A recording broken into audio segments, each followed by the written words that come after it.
আপনি কি জানেন দিনের এমন একটি সময় আছে যখন আপনার মস্তিষ্ক সব থেকে বেশি শক্তিশালী হয়, যখন বিজ্ঞান আর আধ্যাত্মিকতা দুটো একসাথে মিলিত হয়, যখন আপনি নিজেকে নতুনভাবে সৃষ্টি করতে পারেন, যে সময়ে জাগলে জ্ঞান, শক্তি আর শান্তি সব থেকে সহজে পাওয়া যায়। সেই সময়টির নাম হলো ব্রহ্ম মুহূর্ত, অর্থাৎ সৃষ্টিকর্তা ব্রহ্মার সময়, টাইম অফ দ্য ক্রিয়েটর। আজকের এই ভিডিওতে আমরা জানবো এই রহস্যময় সময়ের অবিশ্বাস্য শক্তি সম্পর্কে। প্রাচীন কাল থেকেই আমাদের ঋষি মুনি এবং যোগীরা এই বিশেষ সময়ে জেগে উঠতেন, কারণ তারা জানতেন এই সময়ের এক অলৌকিক শক্তি রয়েছে। আর বর্তমানে অধিকাংশই সফল মানুষজন এই ব্রহ্ম মুহূর্তে জেগে ওঠেন। যেমন বলিউডের সব থেকে ডিসিপ্লিন অ্যাক্টর অক্ষয় কুমার প্রতিদিন ভোর 4টেই উঠে যোগা এবং মেডিটেশন শুরু করে। প্রিয়াঙ্কা চোপড়া এবং নিম্রত কর এরাও দিনের শুরু করেন ভোরের সময়, যখন বাকি পৃথিবী ঘুমে আচ্ছন্ন।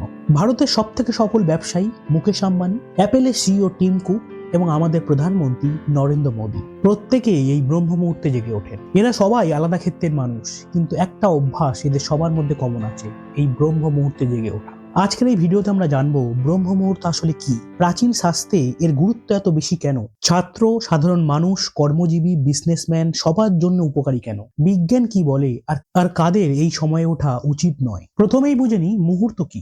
আয়ুর্বেদে 24 ঘন্টাকে মানে একদিনকে 30টা ভাগে ভাগ করা হয়েছে। এর এক একটি ভাগকে বলা হয় মুহূর্ত। একটি মুহূর্ত 48 মিনিট লম্বা হয় এবং এর মধ্যে ব্রহ্ম মুহূর্ত শুরু হয় সূর্যোদয়ের প্রায় 1 ঘন্টা 36 মিনিট আগে এবং শেষ হয় 48 মিনিট আগে। মানে আপনার এলাকায় যদি সূর্যোদয় 6টার সময় হয়, তাহলে ব্রহ্ম মুহূর্তের আইডিয়াল সময় হলো 4:24 AM থেকে 5:12 AM। সময় এবং ঋতু পরিবর্তনে এই ব্রহ্ম মুহূর্তের সময়ও চেঞ্জ হতে থাকে। এবার আসি আসল কথায়, কেন ব্রহ্ম মুহূর্তে ওঠা এতটাই উপকারী। প্রাচীনকালে গুরুকুলে ছাত্রছাত্রীদের ভোরে ওঠা বাধ্যতামূলক ছিল, কারণ এই সময়ে মস্তিষ্ক সব থেকে তীক্ষ্ণ থাকে, চারিদিক নিস্তব্ধ এবং কোলাহল মুক্ত থাকে, তাই মনোযোগ এবং একাগ্রতা সব থেকে বেশি থাকে এবং পড়া সহজে মনে থাকে। জটিল বিষয়গুলো এই সময়ে সহজে বোঝা যায়। বিজ্ঞান বলে এই সময়ে মস্তিষ্কের নিউরোপ্লাস্টিসিটি সব থেকে বেশি থাকে, মানে নতুন কিছু শেখার প্রবণতা সব থেকে শিখরে থাকে। দ্বিতীয়ত, সাধারণ ও কর্মজীবী মানুষ বা হাউসওয়াইফ এদের জন্য এই ব্রহ্ম মুহূর্তে ওঠা খুবই অমূল্য, কারণ এই সময়টা আপনার নিজের। এই সময়ে প্রকৃতি শান্ত থাকে, স্ট্রেস এবং অ্যাংজাইটি কমে যায় এবং দিনের প্রোডাক্টিভিটি বেড়ে যায়। সিদ্ধান্ত নেওয়ার ক্ষমতা বাড়ে, পুরো দিনের পরিকল্পনা করতে পারেন।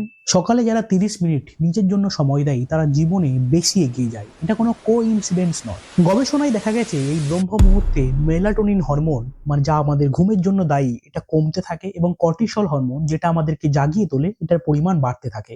আমাদের ব্রেন সব থেকে বেশি অ্যালার্ট থাকে এবং অক্সিজেন লেভেল বাড়তে থাকে। তাই মেডিটেশন, স্টাডি এবং প্ল্যানিং এবং ডিসিশন নেওয়া সবকিছু এই সময়ে সব থেকে বেশি এফেক্টিভ। এই ব্রহ্ম মুহূর্তে ধ্যান করলে মন দ্রুত স্থির হয় এবং জপ করলে শক্তি বাড়ে এবং প্রার্থনা করলে গভীর কানেকশন তৈরি হয়। স্বাস্থ্যের দিক থেকেও এই সময় ওঠা লাভজনক। ব্রহ্ম মুহূর্তে উঠলে আপনার হজম শক্তি বৃদ্ধি পায়, ওজন নিয়ন্ত্রণে থাকে এবং গবেষণায় দেখা গেছে যে সকালের ব্যায়াম করলে সারাদিন বেশি ক্যালোরি বার্ন হয়। এছাড়াও রোগ প্রতিরোধ ক্ষমতা বৃদ্ধি পায়, ফলে আপনি কম অসুস্থ হবেন। মানসিক চাপ, ডিপ্রেশন এগুলো কমে যায় এবং ঘুমের মান, মানে স্লিপ কোয়ালিটি উন্নত হয়। এছাড়াও আমাদের হার্ট খুব ভালো থাকে। তবে এই ব্রহ্ম মুহূর্তে উঠে মোবাইল স্ক্রোল করা বা নেগেটিভ কথা বলা বা তাড়াহুড়ো বা ঝগড়া করা এবং অতিরিক্ত চিন্তা করা, খাবার খাওয়া এগুলো করবেন না, কারণ এই সময়ে মন খুব সেন্সিটিভ থাকে। তবে সবার জন্য এই ব্রহ্ম মুহূর্তে ওঠা উচিত নয়। যেমন গর্ভবতী মহিলা যাদের অতিরিক্ত বিশ্রামের প্রয়োজন হয়, মানসিকভাবে অসুস্থ ব্যক্তি বা যারা নাইট শিফটে কাজ করছেন, পর্যাপ্ত পরিমাণে ঘুম পাচ্ছেন না, তাদের জন্য ব্রহ্ম মুহূর্তে ওঠা উচিত নয়। সংক্ষেপে বললে ব্রহ্ম মুহূর্ত মানে নিজের সঙ্গে কন্ট্যাক্ট করার সময়, শরীর, মন ও আত্মাকে রিসেট করার সময়। হঠাৎ করে শুরু করবেন না, ধীরে ধীরে অভ্যাস গড়ে তুলুন। প্রথম সপ্তাহে 2-3 দিন করে করুন এবং তারপরে ধীরে ধীরে বাড়ান। ব্রহ্ম মুহূর্তে ওঠার জন্য আপনাকে রাতে তাড়াতাড়ি ঘুমাতেও যেতে হবে, তাহলে ভোরে ওঠাটা সহজ হয়ে যাবে। মাত্র 21 দিন এই কাজটি নিয়মিত করে দেখুন, আপনার জীবন অনেকটাই বদলে যাবে। কমেন্টে জানাবেন আপনি কি কখনো ব্রহ্ম মুহূর্তে ওঠার চেষ্টা করেছেন। আপনি কি জানতেন ব্রহ্ম মুহূর্ত কি?